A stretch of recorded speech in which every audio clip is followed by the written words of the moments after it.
Short time that I've had the privilege of serving as the president of the University of Hawaiʻi has been marked by significant transitions in the federal landscape, and of course, you've just heard some of that here today.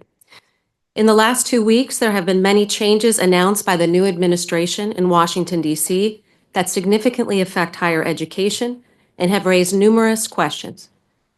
While we do not have all the answers or even most of the answers, I believe it is important at this point to share with you clearly what we do know and how we plan to proceed as a community.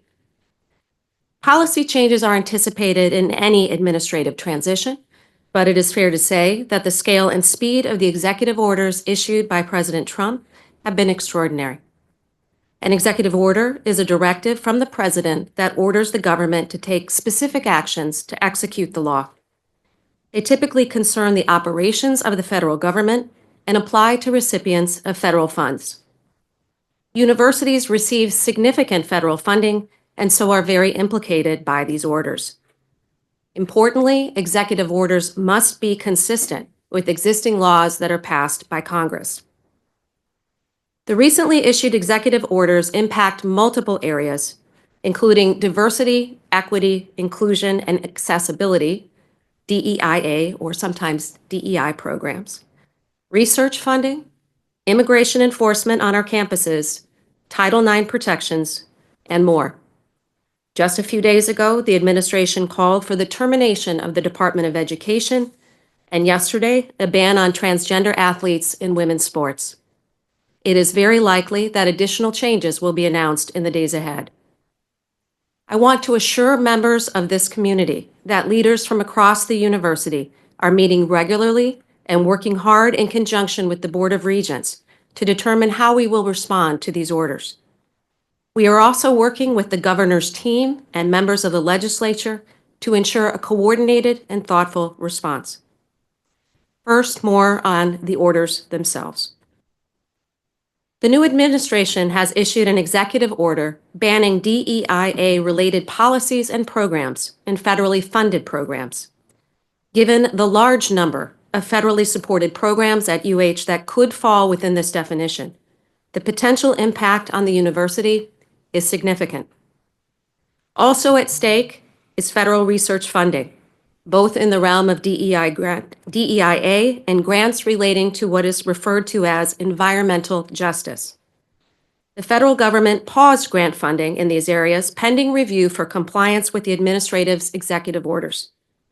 Last week, Hawaii's Attorney General joined 22 other states in filing for a temporary restraining order to stop the freeze.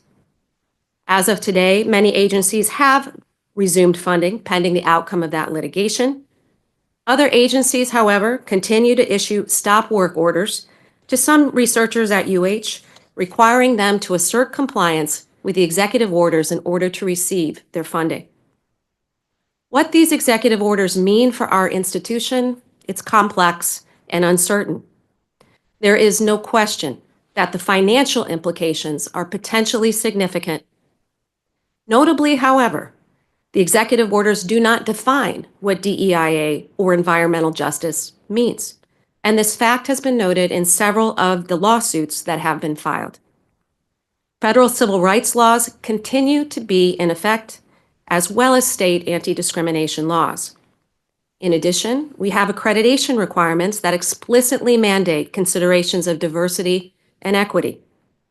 While the university will always comply with the law, the parameters of the law, as yet, are unclear. Institutions across the country are assessing how their programs, policies, and activities are implicated by these orders, and we are doing likewise, and will share more with you in the days ahead. As I've said before to this community, it is important that we neither overreact or underreact as we move forward.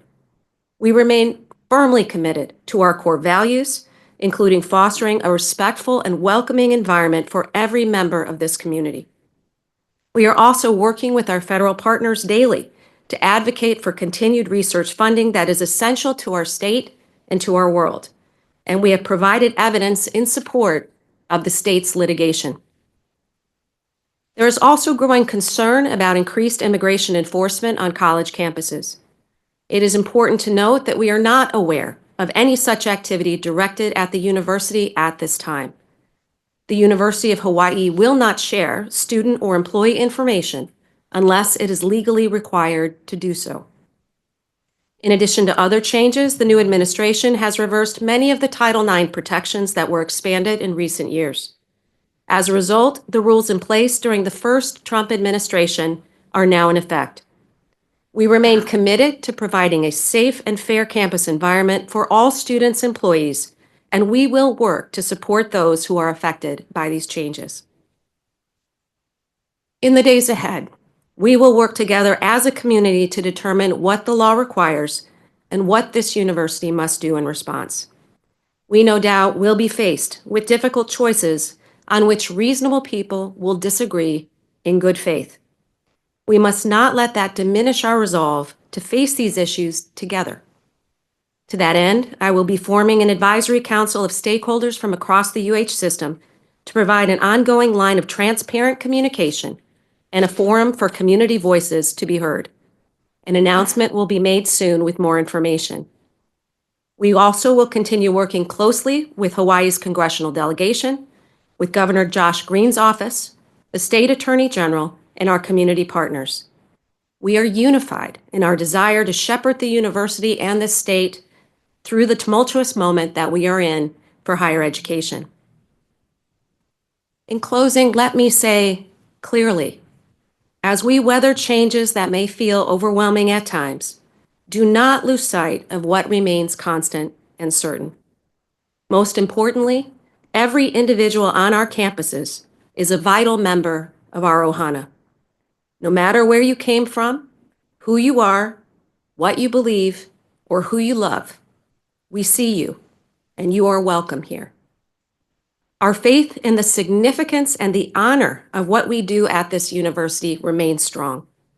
Our work is critical and transformative for our individual students, our communities, our economy, and our world. We will continue to celebrate and elevate our mission to advance knowledge and enrich society as we navigate these challenges together. Our strength lies in our community. We stand together and we will move forward together with the spirit of aloha. Mahalo for your time today and for the privilege of serving this great university.